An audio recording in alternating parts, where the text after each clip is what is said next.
one of the things I got in trouble for with my audience, or some of my audience, is being quite an Andrew Tate supporter, Ah, except like maybe on Israel Palestine, but before that.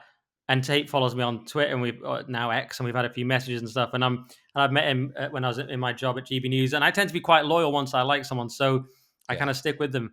But some people said to me, Nick, how can you support Tate? He's this, he's that. He wants to sleep around and demean women and blah blah blah, and he's not conservative. He's definitely not. He's not Christian. His brother is, who also follows me, Tristan, but he's not.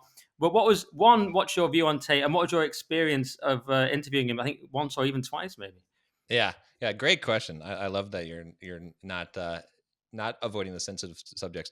So okay, so and this is something that I'll say. Like I would say this to Andrew's face, right? So I will never talk about someone that I wouldn't say to their face. So I like Andrew as a person. All right. I agree with a lot of the things that he said. I think that a lot of the things that he said just make a lot of sense, right? I when I interviewed him on my channel, it was one of the best interviews I had. Like we just agreed on so many points. We just so many of these points. Have you? I'm sure you've seen the interview, Yeah, right? Or yeah. yeah, and it was just like I just felt like it was right on. Like we were like, yeah, this is how men need to change, and this is what it means to take responsibility for yourself, and like all those things, I agree with him on. I do feel like he's made some missteps, right? And I'll say this is the biggest issue that I have. And like I said, I would say it to his face, and I'm happy to. I still consider him to be a friend of mine. All right, so I haven't talked to him in a while, but when he got canceled, right, or depersoned, really, that's what it really was, right? And that was unfair, and he was misrepresented. Totally true. He made a big apology explanation video, and he was like, "Look, he did this very long explanation. Like, I have you seen that? I'm sure you've Yeah, seen that yeah. too, I right?" see everything. And he Live talked on the about internet. how it was like he shouldn't have used his position. He should have been more careful, and in the future he'll be more careful at what he says, and all these things, and sincere. And I even showed it to people that were against Andrew Tate. I said, look, I know him personally. I've talked to him multiple times, interviewed him on my channel. I believe this guy is sincere, right? And I believe that he's been misrepresented. And then as soon as he got his X account back, I was like, man, like he just started going off and saying all kinds of stuff. And I was like, that's not like, it's not in alignment with what he said there, right? Which again, doesn't mean I think a lot of people are like, you have to either love or hate someone. I can say I like the guy, and I can say I don't agree with that course of action, because he kind of screwed himself over, right? And he paid the penalty for it because, look, at that point, he had his Hustler University or whatever. He was making 10, $20 million a month. All he had to do was just quietly exit the scene, take his money, and not draw attention to himself, because he now became a big target, and the people who could attack him had nothing. They didn't have anything at risk, where he had this huge thing at risk. And so what ended up happening, I think, is that because he made himself a target, then people took action against him, and then he went back on what he said. So I think that's the kind of contention that I have with him. And then I would say also that a lot of the guys that follow Andrew Tate that are really hardcore, which I know a person can't control that, because the same exists with some Peterson followers as well, even though I love what Peterson has to say as well, is that they are not learning the right message.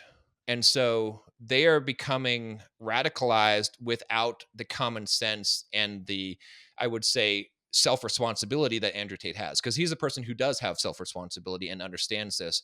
Yet some of the messaging and the way that it's put out is encouraging, I think, a lot of guys that don't have all the information to think that they do, right? If you know Andrew Tate, and I know that you do to a degree, that he respects women. He does not condone abusing women. However, many of the guys that are very uh, very, let's say, religious followers of him don't believe that, because they didn't get that part of the message. Anyway, Okay, that's my so stance. fair enough.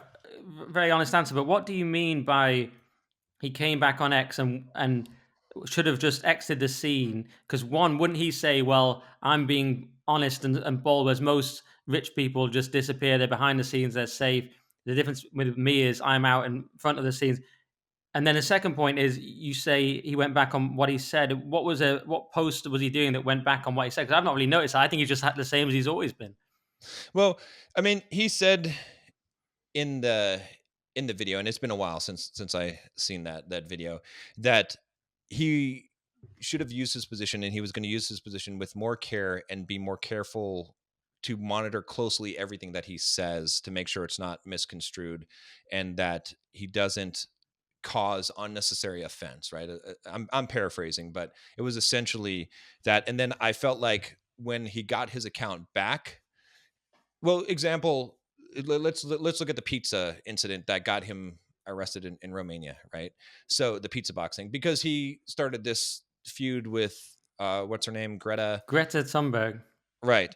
And that was unnecessary to do that.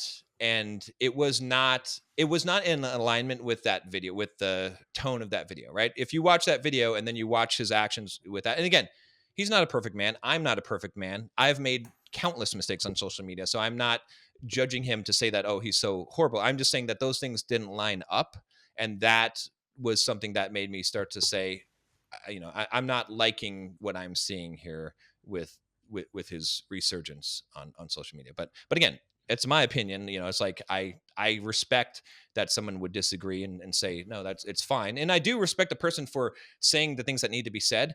However, again, like I did agree with his video in the sense that when you have that much clout, carefully weighing the words in a persuasive way that is not going to necessarily rub people the wrong way just to rile them up is probably a good tactical move, right? To have a little bit more tact. And I think that's what has been lacking, to be honest.